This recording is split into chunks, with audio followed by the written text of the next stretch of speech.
Hello people, BD gigs ওয়েবসাইটের পক্ষ থেকে HTML এবং CSS ভিডিও টিউটোরিয়ালসের 35তম ভিডিওতে আপনাদের সবাই ওয়েলকাম জানাতেছি। আমি Faisal Ahmed. So last video টিউটোরিয়ালে আমার দুইটা বাটন নিয়ে কথা বলার কথা ছিল, বাট অ্যাক্সিডেন্টালি অথবা যেভাবেই হোক আমি আরেকটা বাটনের নাম মনে করতে পারতেছিলাম না কোনোভাবেই। অ্যান্ড ভিডিওটা ক্লোজ করা মাত্রই আমার অন্য বাটনটার নাম মনে পড়েছে।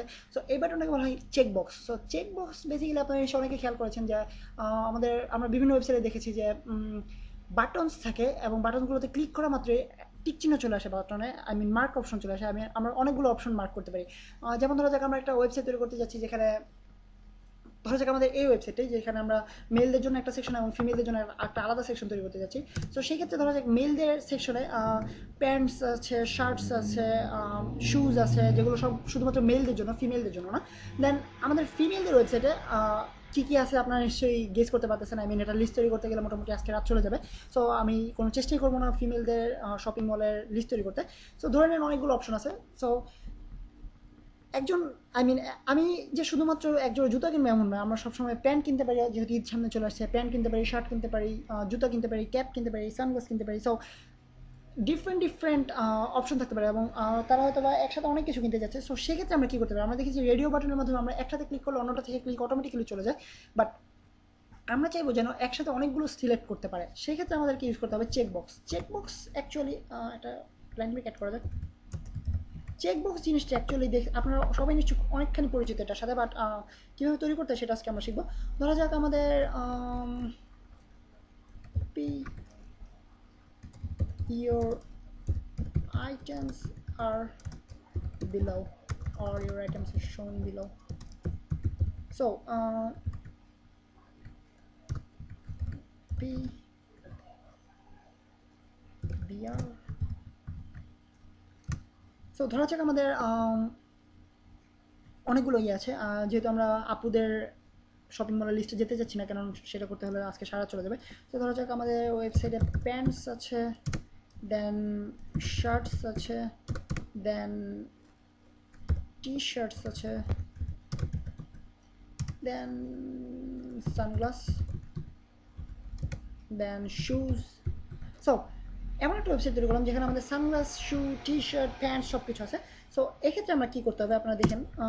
ইনপুট, অবশ্যই আমাদেরকে ফর্মের ক্ষেত্রে ইনপুট নিতে হবে। ইনপুট টাইপের এখানে আমরা লিখব চেকবক্স, ঠিক যেরকম আমরা বলেছি নামটা চেকবক্স। দেন নেম দিব আমরা,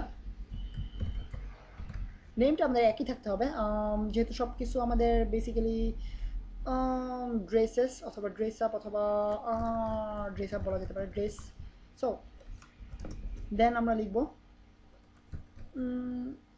ভ্যালিউ, যেহেতু আমরা জানি যে আমাদের এটা প্রয়োজন হবে শুধুমাত্র যখন আমরা ওয়েব প্রোগ্রামিং করবো, সেক্ষেত্রে আমাদের এটা প্রয়োজন হবে। সো এটা আমরা কখনই অ্যাভয়েড করার চেষ্টা করবো না, এটা অলরেডি প্র্যাকটিসে রাখা উচিত। কেননা আমরা যখন পিএইচপি অথবা জাভা স্ক্রিপ্টের মাধ্যমে আমরা প্রোগ্রামিং করবো, তো সেক্ষেত্রে আমাদের এগুলো অনেক কাজে লাগবে। এবং আমরা যদি আগে থেকে এটা প্র্যাকটিসে না রাখি ইউজ করা HTML কোডিংয়ের ক্ষেত্রে, তখন পরবর্তীতে আমাদের এটা প্যাচ লেগে যেতে পারে। অ্যান্ড আপনারা যারা ওয়েব প্রোগ্রামিং শিখতে আগ্রহী, তারা অবশ্যই আমার ওয়েবসাইটের পিএইচপি অথবা জাভা স্ক্রিপ্ট প্রোগ্রামিংয়ের ভিডিও টিউটোরিয়ালগুলো চেক করবেন। খুবই কুল এবং চরম চরম সব ভিডিও টিউটোরিয়ালস আছে। আশা করি আপনাদের সবার পছন্দ হবে এবং আপনারা অনেক কিছু শিখতে পারবেন সেখান থেকে।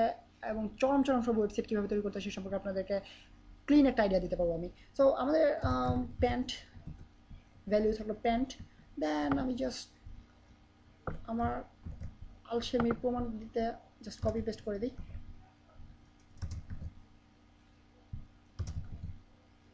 And copy paste. সো সব কিছু একই থাকবে, জাস্ট আমরা ভ্যালিউগুলো চেঞ্জ করবো। কেননা একই না থাকলে আমাদের চেক বক্সটা কাজ করবে না, অর্থাৎ জানতে পারবে না যে কোনটার ক্ষেত্রে কোনটা ইউজ করতেছি আমরা। So shirts, then T shorts,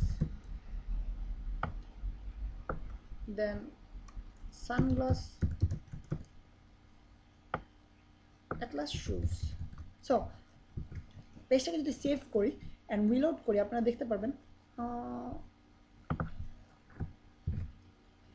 so আপনারা দেখতে পাচ্ছেন এখানে আলাদা আলাদা অপশনগুলো আমরা পেয়ে গেছি। সো এখন আমরা জাস্ট রেডিও বাটনের ক্ষেত্রে আপনারা খেয়াল করেছেন যে একটা ক্লিক করে অন্যটা ক্লিকটা অটোমেটিক্যালি চলে যায়। সো আমরা যেগুলো একটা ক্লিক করতে পারবো, বাট এই ক্ষেত্রে আপনারা দেখতে পারবেন আমরা অনেকগুলো ক্লিক করতে পারতেছি একসাথে, সবগুলো সিলেক্ট করতে পারি ইচ্ছে করলে। অথবা আমরা চাইলে সানগ্লাসেস বাদ দিতে পারি, অথবা টি শার্টস বাদ দিতে পারি, অথবা শার্টস বাদ দিতে পারি, অথবা প্যান্ট বাদ দিতে পারি। সো এইভাবে আমরা আমাদের পছন্দ মতো আইটেমগুলো পিক আপ করতে পারি এবং ইচ্ছে করলে অনেকগুলো একসাথে চুজ করতে পারি, আবার শুধুমাত্র একটাও চুজ করতে পারি। সো এটা হচ্ছে আমাদের চেক বক্স।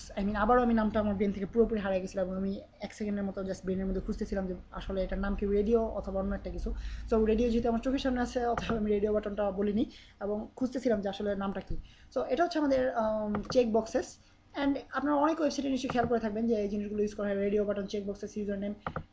সো আজকের ভিডিও টিউটোরিয়াল বেসিক্যালি এই পর্যন্ত, এবং আপনারা নিশ্চয়ই ফর্মস ইউজ করা শিখলেন এবং ইনপুটসের মাধ্যমে কীভাবে আমরা বিভিন্ন বাটন ইউজ করতে পারি সে সম্পর্কে আইডিয়া নিলেন। এবং এই ভিডিও টিউটোরিয়ালে আরও অনেক ফর্ম সম্পর্কে আপনাদের সাথে কথা বলা হবে। সেই পর্যন্ত সাইন অফ করতেছি আমি, Faisal Ahmed from BD gigs.